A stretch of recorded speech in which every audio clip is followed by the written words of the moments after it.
नमस्कार दोस्तों, आप सबका हमारे YouTube चैनल ज़िद्दी में बहुत बहुत स्वागत है।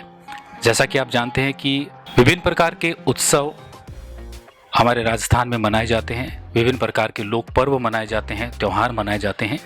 उसी श्रृंखला में शीतलाष्टमी का पर्व पड़ता है। शीतलाष्टमी वैसे पूरे राजस्थान में मनाई जाती है और अलग अलग मान्यताओं के साथ इसको मनाया जाता है और प्रत्येक घरों में विभिन्न प्रकार के पकवान बनते हैं।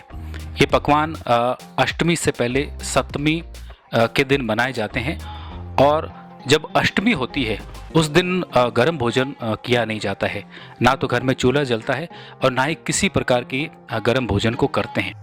जो भोजन आज के दिन बनाया जाता है वो आगे आने वाले 6-7 दिनों तक खाया जाता है।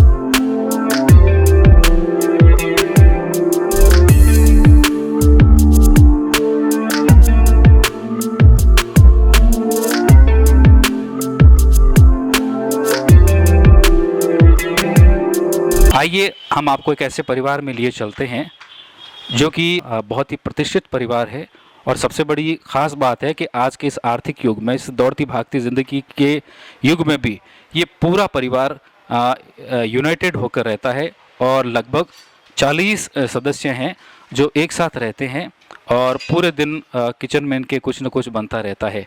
मेरा नाम शोभा जोशी है, जोशीवाड़ा पंच फैमिली से हूँ। अच्छा, आप ये बताइए कि आपकी पूरा परिवार आपके समक्ष बैठा है, मिलजुल कर आप खाना बना रही हैं, तो आज शीतलाष्टमी के दिन, ठंडे के दिन आपने कितनी वैरायटीज़ बनाई है? हमने 7 तरह की तो पूड़ियाँ बनाई है और बाजरी का खाखरा बनाया है और 3 तरह की सब्जियाँ बनाई है, कांची बड़ा बनाया और खाटी राब और गुड़ राब, 2 राब बनाते हैं। अभी जो आप खाना बना रहे हो ये कल और उसको कई दिनों तक खाया जाएगा, तो ये शरीर को नुकसान नहीं करता है गर्मी के मौसम में? अपनी अपनी आस्था है, सब लोग समझते हैं कि प्रसाद कभी ख़राब नहीं होता, तो ये माता जी का प्रसाद है, ख़राब तो होना ही नहीं है।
ये त्यौहार क्यों मनाया जाता है, इसके पीछे क्या कारण है और प्रत्येक घरों में विभिन्न प्रकार के पकवान बनते हैं, लेकिन हमारी ये परंपरा के अनुसार हम कई दिनों तक ये ठंडा भोजन खाते हैं जिसको हम बासी या बासोड़ा भी कहते हैं।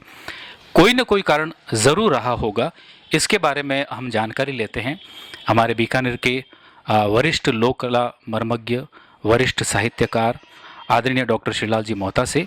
सर, आपका बहुत बहुत स्वागत है हमारे YouTube चैनल ज़िद्दी में। आपका भी बहुत बहुत स्वागत। शीतला अष्टमी के दिन बासोड़ा या ठंडा जिसको हम कहते हैं वह खाया जाता है और उस दिन शीतला अष्टमी में शीतला माता की पूजा की जाती है।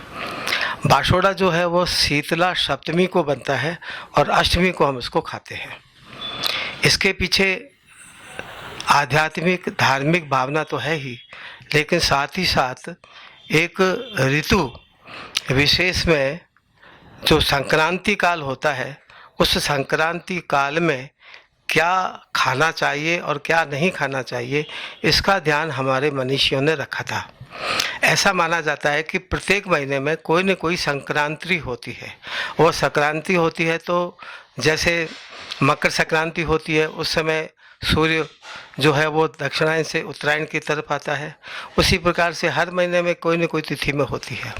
एक समय ऐसा भी था जब फाल्गुन यानी होली के पश्चात में जो चैत का महीना आता था और उसके पश्चात जो सप्तमी आती थी चैत की, उस समय एक संक्रांति होती है। उस समय की जो हवाएं हैं, क्योंकि होली के दिनों में ठंडी और गर्मी, चैत के दिनों में भी इसी प्रकार से बहुत ज़्यादा गर्मी भी, कभी कभी बहुत ठंड भी, तो एक प्रकार से ऋतुओं में और हवाओं में और मौसम में, प्रकृति में निरंतर बदलाव होता रहता था।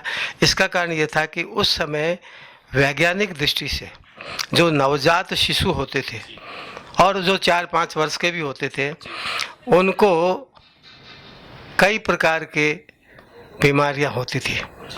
बीमारियों से तात्पर्य है कि उनको शीतला माता निकलती थी, उनको ओरी बोदरी निकलती थी, उनको खसरा निकलता था, उनको आंकड़ा काकड़ा निकलता था, यानी सारे रक्त में परिवर्तन होता था उनके।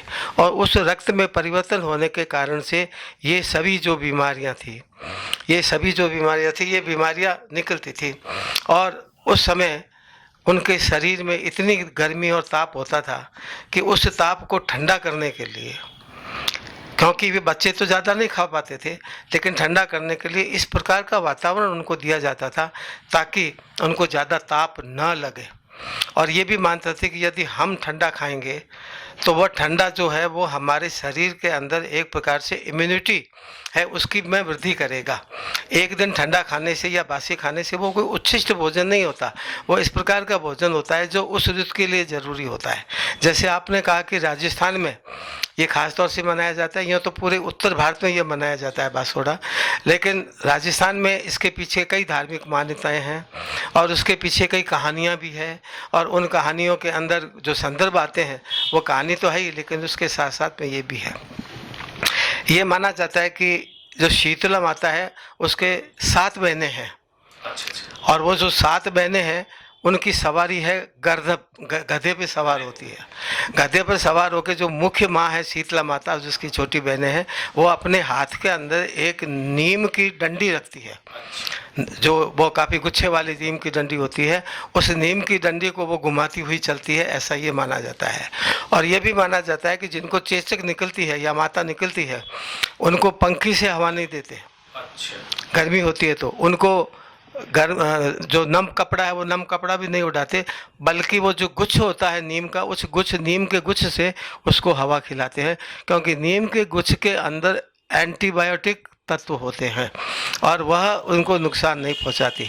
तो ये माना जाता है कि शीतला अष्टमी के दिन शीतला माता अपनी बहनों के साथ में भिक्षा मांगने के लिए नहीं, बल्कि प्रसाद लोगों को चढ़ाने के लिए आमंत्रित करती है और लोग आते हैं।